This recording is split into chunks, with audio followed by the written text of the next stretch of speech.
Salut tout le monde, Kirby54 pour une nouvelle vidéo. Un débat cette fois-ci, c'est en fait une sorte de FAQ mais sur un sujet précis en rapport avec les jeux vidéo bien entendu. J'ai choisi comme sujet pour cette vidéo les remasters et compilations HD, que faut-il en penser? Parce que en ce moment les versions remaster sur la PS4 et Xbox One, eh ben on s'en tape un bon paquet.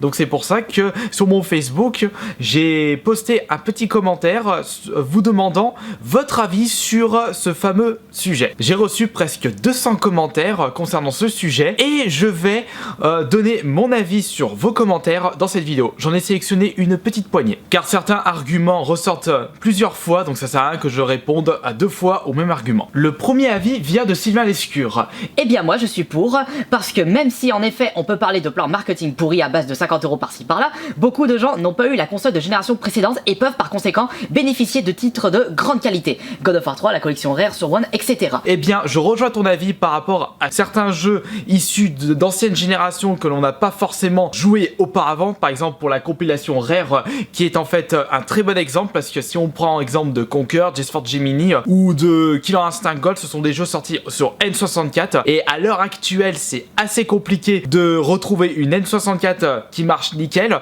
et au moins grâce à cette compilation, eh bien on peut rejouer à des jeux qui sont assez vieux. Passons maintenant à l'argument de Dorian Delalonde. Perso, je trouve ça débile de racheter un jeu sur PS4, soi-disant parce qu'il est plus joli jusqu'à présent. Je ne vois pas la différence entre la PS3. Pour l'instant, je ne peux rien dire par rapport à cet argument parce que je n'ai jamais joué à une version remaster d'un jeu qui était sorti sur 3.6 ou PS3. D'ailleurs, le prochain que je vais y jouer, ce seront le Metro Redux, c'est-à-dire le Metro 2033 et le Metro Last Light. Donc, s'il y a des personnes qui voient vraiment une grosse différence graphique par rapport à les Metro ou God of War ou Last of Us entre version PS3 ou PS4, c'est à vous de me le dire dans les commentaires et du coup de répondre à Dorian. Hugo Cohen, lui, est complètement contre. Contre, repayer 70 € pour un jeu qu'on a déjà sur 3.6 ou PS3, c'est complètement abusé. Il ferait mieux de donner le jeu gratuitement sur les stores, au moins tout le monde en profiterait. Il est vrai que 70 € pour une remaster, ça pique aux fesses, surtout que pour la version antérieure sur PS3 3.6, eh bien il se trouve à moins de 20 € pour la très grosse majorité, voire moins de 10 €.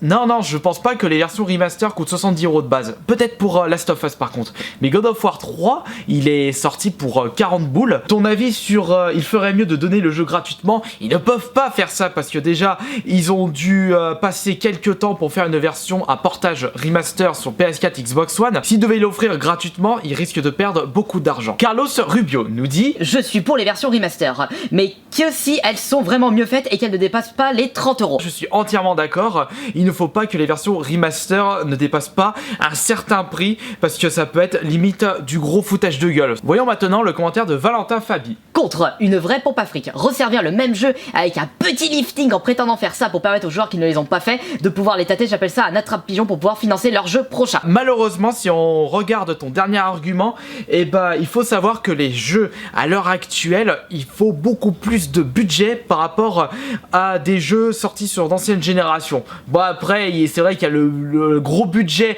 marketing qui est apparu et qui limite la moitié du budget total d'un jeu vidéo. On prend par exemple Destiny, pour ne citer que lui, ou alors il y a eu quoi, les jeux de chez Ubisoft, Assassin's Creed, il faut voir Watch Dogs, il faut voir par contre le budget marketing qui est mis en place pour ces jeux. Donc c'est peut-être aussi pour ça que des jeux coûtent plus cher à l'heure actuelle par rapport à d'autres jeux d'anciennes générations.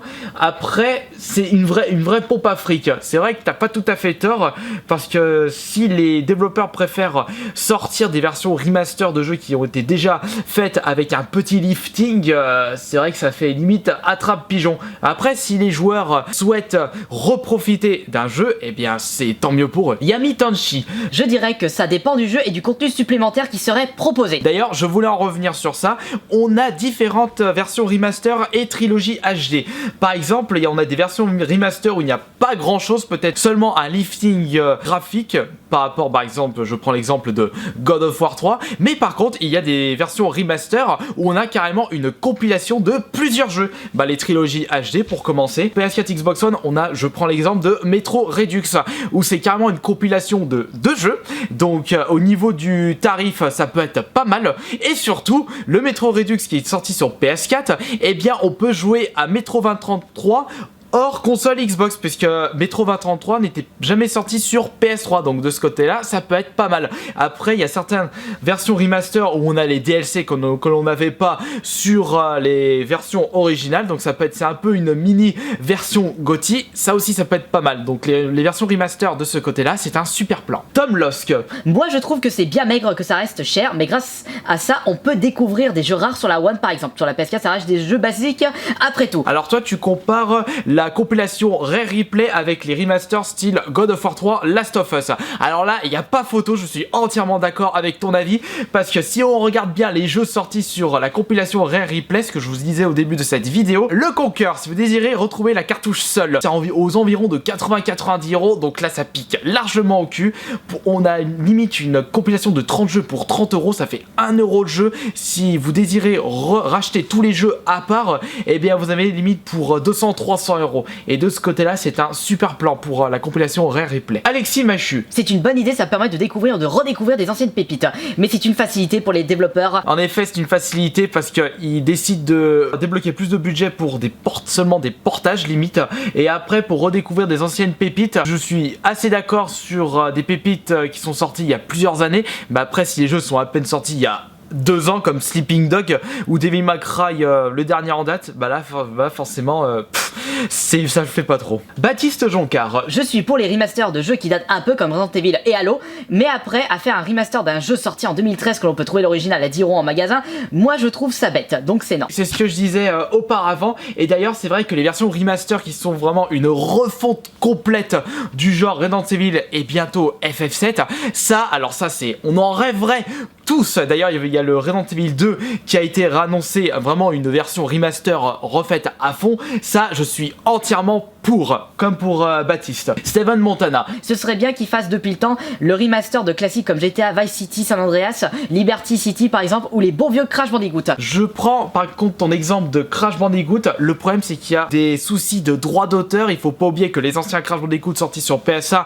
appartenaient à Naughty Dog, où la licence de Crash Bandicoot a été revendue à Activision, qui a complètement lâché la licence depuis 2009 ou 2008 ou 2010, un truc comme ça. Et donc du coup il y a des soucis de droit d'auteur par rapport à de potentielles compilations remaster HD. Romain Duhamel. Je pense qu'au contraire que c'est complètement nul, dans le sens où si c'est pour jouer des générations précédentes, ils auraient dû installer comme Microsoft sur leur machine la rétrocompatibilité. Ben d'un autre côté, pour ceux qui sont en retard et qui veulent collectionner ces anciens jeux, je dis ok. Et si c'était pas le but à justement Microsoft et Sony de ne pas proposer tout de suite la rétrocompatibilité pour pouvoir ressortir les remasters de jeux sortis il y a seulement 2 ans? Ça se trouve, ils y ont pensé. Notre cher Bila nous dit: ont-ils peur de perdre de l'argent en créant des suites de jeux ou de nouvelles séries, ou à ton avis ils vont perdre de l'argent avec ça justement? Je pense pas qu'ils vont perdre énormément d'argent, puisque le jeu il est déjà fait de A à Z. Ils peuvent juste rajouter les DLC qu'ils ont fait à part. Je pense pas que ça va leur coûter beaucoup de sous de faire une remaster d'un jeu déjà sorti il y a quelques années. C'est vrai qu'ils ont vraiment peur à l'heure actuelle de perdre beaucoup d'argent s'ils décident de faire une nouvelle licence ou une suite. Au moins avec le portage HD, et bah limite c'est tout bénef pour eux. Nico Rever 7. Cela peut permettre à certaines générations de découvrir un jeu d'anthologie, par exemple God of War ou FF10, compte tenu de la qualité de ces derniers, sans avoir les yeux qui saignent sur un écran LED ou LCD, vu qu'ils étaient développés pour un affichage de 4.3. Et bien ça, j'allais en parler justement. Regardez les compilations HD de version PS3 pour des jeux sortis en PS2 ou la compilation Rare Replay sur la One. Et bien ces jeux étaient à la base en 4.3. Donc, et surtout, et bien on peut jouer à des jeux avec câble HDMI, et là on la voit vraiment la différence, alors vraiment c'est le même jeu.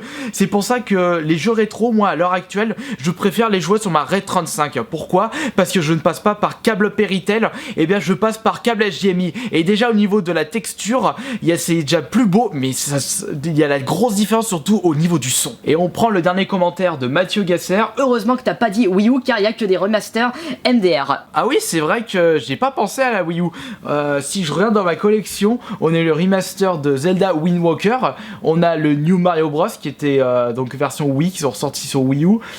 Il y a quoi aussi sur cette console? Et voilà, c'en est terminé pour ce petit débat avec vous sur les versions remaster et compilation HD, ce qu'il faut en penser. Vous pouvez toujours continuer et alimenter ce débat avec l'espace commentaire. Mais si, comme pour David SORS, vous en foutez complet de ce débat, bah vous marquez en commentaire. Je m'en bats les couilles, frère. Allez, ciao.